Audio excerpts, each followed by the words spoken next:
ગીર સોમનાથના વાવડી ગામમાં ખેતરો ભારે વરસાદને કારણે બેટમાં ફેરવાઈ ગયા છે। સૂત્રોપાડામાં ધોધમાર વરસાદથી ખેતરોમાં વરસાદી પાણી ફરી વળ્યા અને ખેતરો પાણીથી તરબોળ થઈ ગયા।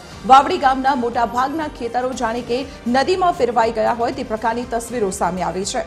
પાણી ભરાતા ખેડૂતોને પાક નિષ્ફળ જવાની ભીતિ સેવાઈ રહી છે।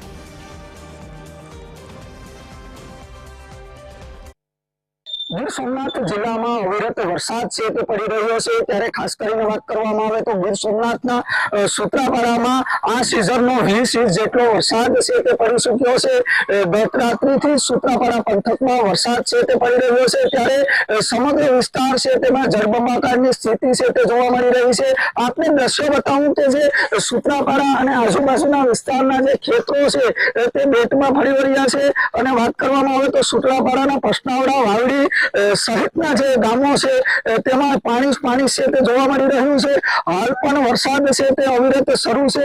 ગીર સોમનાથ જિલ્લાના સૂત્રાપાડા પંથકમાં હાલ વરસાદી માહોલ છે તે જોવા મળી રહ્યો છે અને ખેતરો છે તે બેટમાં ફરી વળ્યા છે। મહેશ ડોડિયા, ટીવી 18 ગુજરાતી, ગીર સોમનાથ। ગીર સોમનાથના સૂત્રાપાડામાં ભારે વરસાદથી ખેતરો બેટમાં ફેરવાઈ ચૂક્યા છે। વાવડી ગામના મોટા ભાગના ખેતરો નદી બની ગયા છે। ખેતરોમાં લહેરાતા તમામ પાકો પાણીમાં ગરકાવ થઈ ગયા છે। આખા વિસ્તારમાં સાર્વત્રિક વરસાદી માહોલ વચ્ચે જળબંબાકારની સ્થિતિ જોવા મળી રહી છે।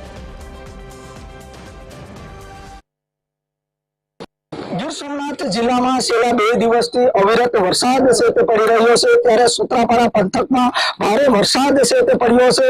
તેમના કારણે સૂત્રાપાડાના વડોદરા, ઝાલા, પસનાવડા, વાવડી સહિતના ગામોમાં છે તે ભારે વરસાદના કારણે જે ખેતરો છે તે બેટમાં છે તે ફરી વળ્યા છે। વાત કરવામાં આવે તો જે સૂત્રાપાડાના વાવડી ગામ જતો જે માર્ગ છે તે પણ બંધ થયો છે ને હજુ પણ ભારે વરસાદ છે તે યથાવત જોવા મળી રહ્યો છે। ખાસ કરીને વાત કરવામાં આવે તો લાંબા સમયથી ખેડૂતો છે તે વરસાદની રાહ જોઈને બેઠા હતા ત્યારે વરસાદ છે તે હાલ સૂત્રાપાડા પંથકમાં છે તે ખાબકી રહ્યો છે। આપની સાથે ખેડૂત જોડાયા છે તેમની સાથે જ વાત કરશું। શું કહેશો, વરસાદ થયો છે? વરસાદ સારામાં સારો છે અને અત્યારે પાણી બહુ ભરાણું છે। આ બધીમાં જોઈ શકો તો આ મગફળી છે, આ ખેતરમાં પાણી બહુ ભરેલ છે। ગામમાંથી પાણી બહુ આવે છે અત્યારે અને સારામાં સારો વરસાદ છે। આજે રાતના વરસાદ રહે છે। અત્યારે આ જળબંબાકાર વરસાદ ભરેલ છે બધી ખેતરો બેતરો બધી આના રીતના રહેશે તો પરિસ્થિતિ બહુ ડેન્જર થશે। જે વાત કરવામાં આવે તો જે ચોક્કસથી જે ખેડૂતો પણ જોડાયા હતા તેમનું કહેવું છે કે જે ભારે વરસાદ પડે તો ખેડૂતોને પણ મુશ્કેલીનો સામનો કરવો પડી શકે છે। વાત કરવામાં આવે તો સૂત્રાપાડા પંથકમાં 20 ઇંચ જેટલો વરસાદ છે તે ખાબક્યો છે અને આજુબાજુનો સમગ્ર વિસ્તાર છે તેમાં જળબંબાકાર જેવી સ્થિતિ છે તે સર્જાઈ છે। મહેશ ડોડિયા, ટીવી 18 ગુજરાતી, ગીર સોમનાથ।